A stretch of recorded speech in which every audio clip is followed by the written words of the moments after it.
"Oh, I can't unlock the door," I muttered to myself in disbelief. After a long day at work, I found my personal belongings strewn unceremoniously in front of the entrance, as though they were discarded refuse. The front door appeared different, perhaps replaced, stubbornly refusing to yield to my attempts to open it. It was the final indignity in a series of hardships endured during the years I lived with my in-laws. With resolve hardening, I made a firm decision. I would not set foot in that house again. Gathering my things, I vowed to pack them into my car and return to the sanctuary of my parents' home.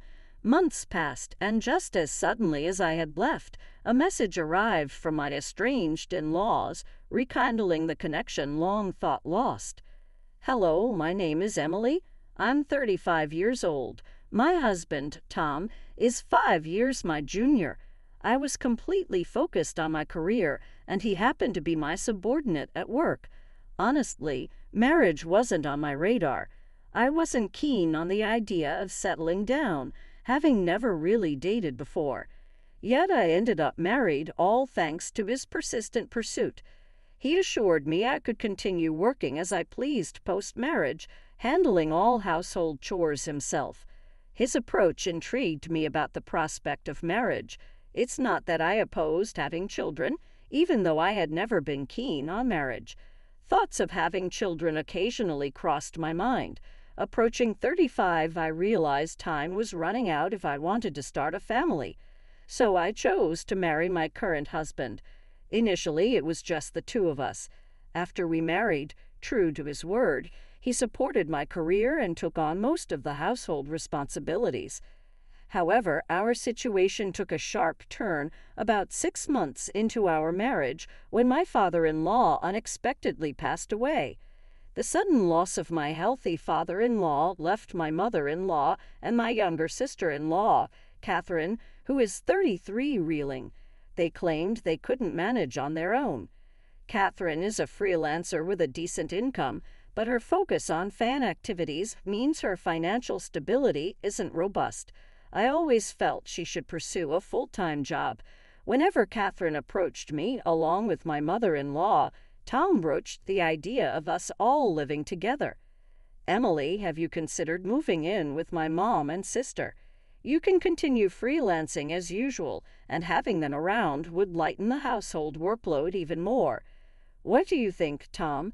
I'm okay with keeping up my work, but I'm not sure about taking on more household chores. If your mom moves in and we're assisting her, shouldn't she be handling most of the household tasks?" "Fair point. I'll talk to my mom and sister about it. Please think about living together. I'll wait until I hear a clear response from your mother and Catherine. I have my own life and financial considerations to take into account. I've made it clear to my husband that I want all aspects carefully considered. It may seem cold, but caregiving involves careful planning. Ultimately, my husband assured me that his family would manage all household chores. I thought about insisting on a written agreement, but kept that thought to myself. Well, they're technically family, so I trust they'll keep their word. And so we moved into my husband's family home. On our first day there, I paid a visit to greet my mother-in-law. I'm looking forward to living together. As Tom may have mentioned, I'll continue with my work as usual, so I hope you and Catherine can manage the household chores." In response, my mother-in-law didn't even glance at me before remarking, "Why did Tom marry someone like her? She works, so all the household chores will fall on me. Is that acceptable for a wife? Normally, a wife would handle both work and household duties, wouldn't she?" Her expectation that she would do it all was simply unbelievable. She made sure I heard her loud and clear before exiting the scene. What? This isn't what I expected at all. My mother-in-law's words left me feeling uneasy about our future life together. As we sorted through our belongings, Catherine suddenly appeared at the doorway and remarked, "I ended up with a less than adorable sister-in-law." Poor Tom. With that, she swiftly departed. Not again. First my mother-in-law, now Catherine. I couldn't understand why they would choose to live with me after speaking about me in such a way. Later, I would discover that it was all about my money shortly after moving in together. I noticed something troubling on our first day under the same roof. Despite their earlier sarcastic remarks, both my mother-in-law and Catherine completely ignored me. They managed to prepare meals only when my husband was present, but they made no effort to assist with cleaning or laundry for me. I attempted to confront them about their broken promises several times. However, whenever I addressed my mother-in-law respectfully as "ma'am," she would shoot me a sharp glare and walk away, making it clear she had no intention of engaging with me. Catherine didn't behave exactly like her mother, but I found myself unable to protest against either of them. Over time, doing my own laundry and cleaning after returning from work became a regular routine. I wanted to confide in my husband about it, but I hesitated out of sympathy for him. However, the behavior began to worsen when they faced financial constraints for leisure activities. They started subtly pressuring me for more money. Their approach was evasive, as if they preferred not to confront me directly, leaving notes under my food. Just today, I found a note from my mother-in-law. "We're in a tight spot this month. Could you lend us $300? I considered discussing it with my husband, but he seemed strapped for cash due to social obligations and drinking habits, requesting if we could cut down on expenses this month. Back when he was my subordinate, I always made sure he didn't overspend on unnecessary parties. However, after changing departments post-marriage, he found it difficult to decline invitations, and these expenses began to accumulate. I found it difficult to bring up the financial demands with him, so reluctantly I gave in to their requests, treating it as a loan. This pattern persisted for 2 years. My husband grew increasingly comfortable with not contributing to household expenses, often urging me to cut costs each month with seeming indifference. Even I had grown accustomed to this routine. I felt trapped in a cycle of endless schemes. Yet there was something else I continued to do. I'll explain that shortly. One day, upon returning from work, I found numerous items scattered outside the house. Upon closer inspection, I realized they were my belongings. "What is this?" I seethed with anger at the sight of my belongings treated so disrespectfully. Determined to voice my grievances, I attempted to unlock the front door only to find that my key no longer worked. Damn it, they changed the locks while I was gone. I can't take this anymore. Surveying my scattered belongings, I pondered my next steps. That's when I noticed another note beneath the items. It read, "Don't ever return. We don't want to see your face. Consider yourself lucky we didn't toss out your stuff." What terrible in-laws! My mother-in-law and Catherine were undoubtedly the masterminds behind this. I wondered what Tom had said about the situation, but by now it didn't matter to me. Luckily, I had my car keys handy. I quickly loaded as many of my belongings as I could into the car and drove straight to my parents' house. I felt relieved knowing my things were safe. At least my work wouldn't be affected. The next day, arriving at my parents' home, they were visibly shocked but warmly welcomed me back. It felt comforting to be in my childhood home again, a place I hadn't visited much in the past 2 busy years. Sipping the tea my mother brewed, surrounded by the familiar warmth, my father asked, "Why did you bring all your belongings here? Did you leave their house?" Marriage requires patience. I used to reflect on the weight of those words. For 2 years, my interactions with my mother-in-law and Catherine were sparse, limited mostly to the occasional reminder notes about money. Tom gradually became reliant solely on my income and recently felt like he viewed me merely as a convenient ATM. I endured this situation until now. When I confided in my parents, they empathized, saying, "Emily, you've been patient enough. We won't ask you to endure any longer. Now that they've driven you away, there's no reason to go back, right? Perhaps you should consider sending Tom a divorce notice." "That's true," my father said. "He seemed like a decent young man when you married him, but money has a way of changing people. It's a shame. Both my father and mother showed genuine sympathy for me, a kindness I hadn't experienced in the past 2 years. Tears unexpectedly welled up in my eyes. "Has it been that tough for you?"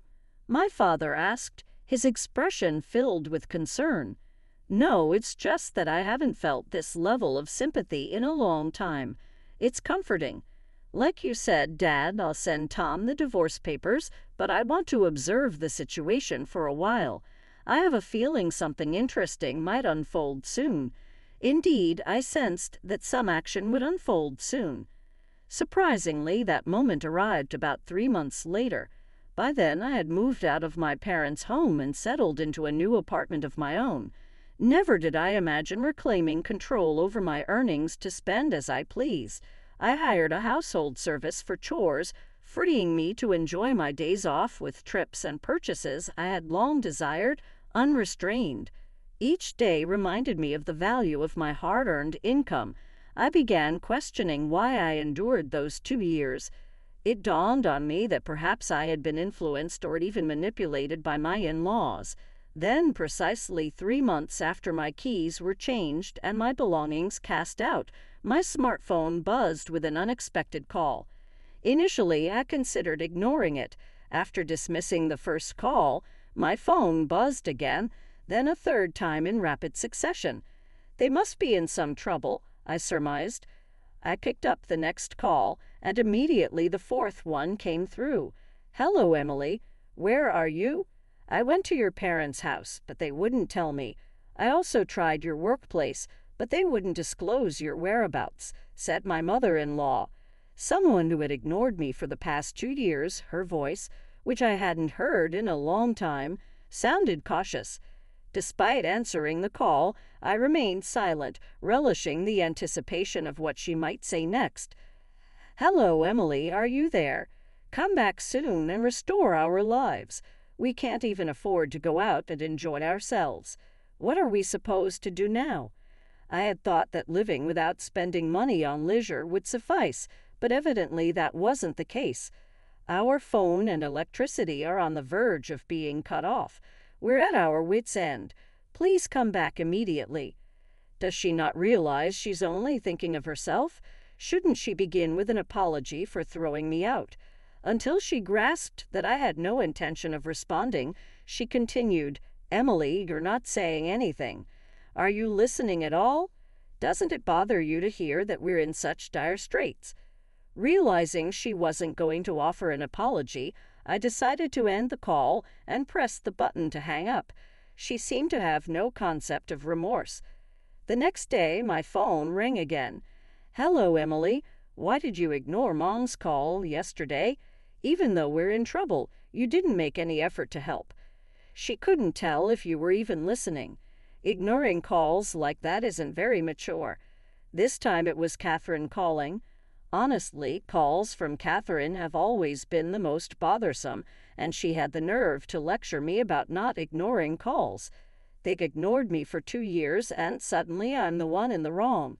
I couldn't believe her audacity. I planned to endure the call a bit longer, but without an apology, I had no intention of responding. "I heard from Mom that we're facing financial troubles at home.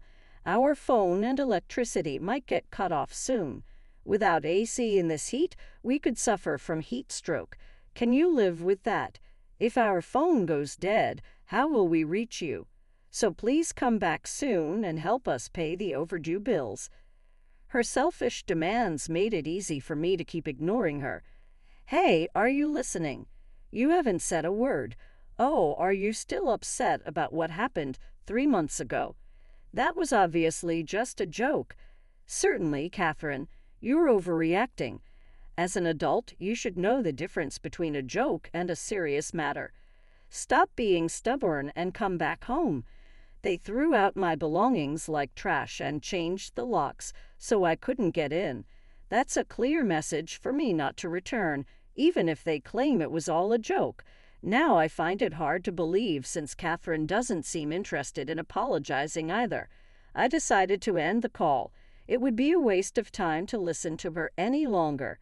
The next day, I finally received a call from my husband. "Hello, Emily. I'm sorry. My mother, my sister, and we all realize we've done terrible things. Can you come back? Our household is falling apart. We're out of money. Everyone's on edge and tensions are high. We sincerely apologize and want you back." My husband seemed to feel the need to apologize at least, but it's too late now. Why did he ignore me for 3 months? If it had only been the first 3 days, I might have considered returning, but it's been 3 months. I've embraced my new life, enjoying every moment of independence. There's no reason for me to return to that family now. I appreciate your apology, but given everything that's happened, I have no intention of coming back. Tom, why were you unreachable for 3 months? How could you do that as a husband? I looked into things and guess what I found out? You've been cheating, haven't you? That's what the detective agency told me. Thanks for treating me like an ATM for 2 years. I'll be sending divorce papers. Please handle it accordingly. Maybe my husband thought he wouldn't get caught. What a fool. Yet he still had the nerve to say, "I want you to come back." I replied, "If you reimburse me for all the living expenses for the three of us over the past 2 years and repay the money I lent you, maybe I'll consider it. Let's see, that's about $220,000. Can you manage that?" I said mockingly, knowing he couldn't pay, but I said it anyway. After that, my husband fell silent and abruptly ended the call. Perhaps he finally realized my decision was firm. What happened next? When I sent the divorce papers and a bill for emotional distress to my husband, he returned to sign the divorce papers promptly. Now all I need to do is file them at the city office, and the divorce will be finalized. Regarding the compensation, he transferred the money right away. In fact, I included a note with a bill threatening to expose him to his company if he didn't pay promptly. Fearful of this, my husband likely sought a loan to cover the compensation. I heard from sources that their family home is now on the market. It seems they're struggling financially and trying to raise funds. However, selling their primary residence hastily means they'll now have to rent elsewhere. Considering the cost of rent and utilities, selling their house may not have been the wisest decision. They were likely driven by the immediate need for cash and didn't think through the long-term consequences. Whatever happens to that family is no longer my concern. As for me, I'm thoroughly enjoying my single life. I've had my fill of marriage. Moving forward, I plan to work hard and savor my personal life.